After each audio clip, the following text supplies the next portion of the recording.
আসসালামু আলাইকুম, hello everyone, welcome back to my channel.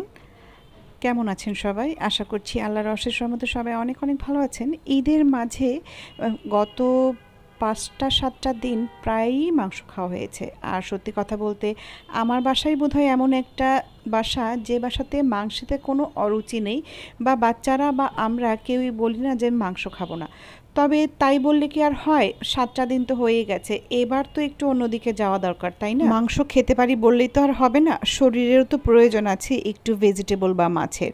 এত মাংস খেলে দেখা যাচ্ছে শরীরটাই হয়তো খারাপ হয়ে যায়। আবার আর একটা ব্যাপারও আছে, আমরা কিন্তু মাংস খেলে 2 পিস কিংবা 1 পিস এরকম পরিমাণে খাই, একেবারে যে 5-7 পিস বা আধা কেজি 1 কেজি করে খেয়ে ফেলি এমনটা কিন্তু না। কাছের একজন আপাকে বলেছিলাম যে আপা, আপনি আমার জন্য যেভাবেই হোক একটু মাছের ব্যবস্থা করেন, কারণ গত ব্লগেও বলেছিলাম যে আমার বাসায় মাছ আসলে শেষ হয়ে গেছে, ঈদের আগে আগে যেও কিন্তু মাছটা কিনতে পারেনি।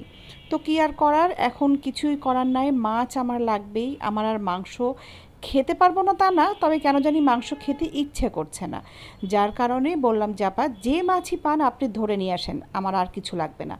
তো আপা আসলে এই যে পোনা বা এই মাছটাকে আপনারা কে কী বলেন আমি ঠিক জানি না, এটাকে মনে হয় নলা মাছও বলে থাকে। আব্বুর খুব পছন্দের মাছ, আব্বু বলে এই মাছটাকে নাকি আস্ত পেঁয়াজ কাঁচামরিচ, আস্ত মানে একটু মোটা করে কাটা পেঁয়াজ কাঁচামরিচ দিয়ে সরিষা বাটা দিয়ে হাত ঘষা করে রান্না করলে নাকি ভীষণ মজা হয়। তো এত কিছু ঝামেলার মধ্যে আমি নেই বাবা, আমি কোনো রকম মাছটা রান্না করে একটু খেতে পারলেই হবে। অফিসের কাজের কারণে হাসান সাহেবও পারছে না যে একটু বাজারে যাবে বা মাছ টাছ বা অন্য কিছু নিয়ে আসবে, যার কারণে এই ব্যবস্থা। তো এই মাছ আনলে এত কষ্ট হবে আমি আসলে বুঝিনি।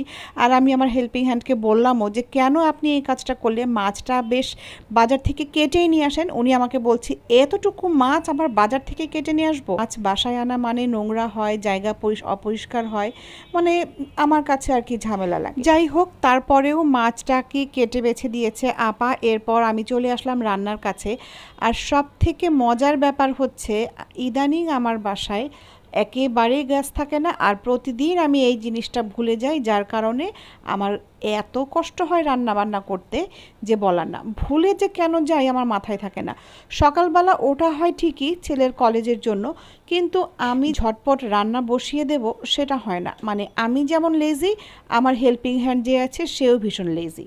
চুলায় দাও দাও করে আগুন জ্বলবে, ঝটপট রান্না হয়ে যাবে, এতক্ষণ কি আর রান্নাঘরে থাকতে মন চায়? তার উপরে আবার এই প্রচণ্ড গরমে প্রতিদিন রান্নার কাছে গেলে মনে হয় 2 কেজি পানি শরীর থেকে এমনিই বেরিয়ে যায়। আর কত রকম ঘামের ফোঁটা যে এইসব রান্না বান্নায় আসছে সে তো একমাত্র আল্লাহই বলতে পারবে। তো যাই হোক, এসব কথায় আবার কেউ কিছু মনে করেন না। মাছটাকে আমি এখন টমেটো আর আলু দিয়ে একটু রান্না করে দেব। আর চিন্তা করছিলাম যে আমার দাদি নানিরা বা তার আমলের বা তার আগের যারা ছিলেন, যে তারা এই যে রেগুলার চাল ভেঙে গমের আটা করে এত কাজ করতো, তাদের কি গরম লাগতো না? এই এত কষ্ট করে 8টা 10টা বাচ্চা কাচ্চা মানুষ করা, নিজেদের কোনো রেস্ট ছিল না, সমস্ত কাজ নিজে হাতে করা। হেল্পিং হ্যান্ডেরও তো কোনো ঠিকানা ছিল না, কারণ আমার তো মনে হয় না তখনকার সময় হেল্পিং হ্যান্ড বলে কোনো ওয়ার্ড ছিল। এছাড়াও আমার দাদা বাড়িতে নানা বাড়িতে আমি নিজেই দেখেছি রান্নাঘর, তারপর খাবার ঘর, শোবার ঘর একেবারে অনেক দূরে দূরে ছিল, তার উপর খোলা বাড়ি, উঠোন, এত কিছু ম্যানেজ করা। আর আমরা এত ছোট ছোট অ্যারেঞ্জ করা এক ছাদের নিচে বাড়ি ঘরে থেকেও লাক্সারিয়াস সব লাইফ লিড করছি, তারপরও কিন্তু আমাদের সন্তুষ্টি নাই। এটা হচ্ছে না, ওটা হচ্ছে না, এটা পারবো না, এটা করব না, এরকম একটা অবস্থা। মানে আসলে অতিরিক্ত পেয়ে পেয়ে আমাদের অবস্থা খুবই খারাপ হয়ে গেছে। তো যাই হোক, বলতে বলতে মাছটাও আমার রান্না হয়ে যাচ্ছে। আর গ্যাসের চুলার কারণে কিন্তু আমি এই কড়াইটা কিনেছি, কারণ দিনের বেলা যখন গ্যাস থাকে না এই কড়াইগুলো নাকি খুব ভালোভাবে অল্প তাপে রান্না করা যায়। তো দেখা যাক কী অবস্থা হয়। এখানে কিন্তু একেবারেই সামান্য তেল দিয়ে আমি রান্না করেছি, কারণ আমি যেহেতু অন ডায়েটে আছি সেই হিসাবে। তো এই কারণে কিন্তু মোটামুটিভাবে আমি বেশ কয়েকদিন ধরে অল্প করে তেল দিয়ে রান্নার সিস্টেমটা চালু করেছি আর কি। তো আমাদের লাইফ এখন এমন অবস্থায় চলে যাচ্ছে, একে তো গ্যাস নেই, তার উপর তরকারিতে তেল নেই। সো একটা সিনেমায় দেখেছিলাম no oil no boil food খেতে হবে আর কদিন পর, আমরা ডিজিটাল বাংলাদেশে আছি। তো সেটাই আজকে রান্না করতে যেয়ে মনে হচ্ছিল। আমার কিন্তু তরকারিটা ডান, আলহামদুলিল্লাহ।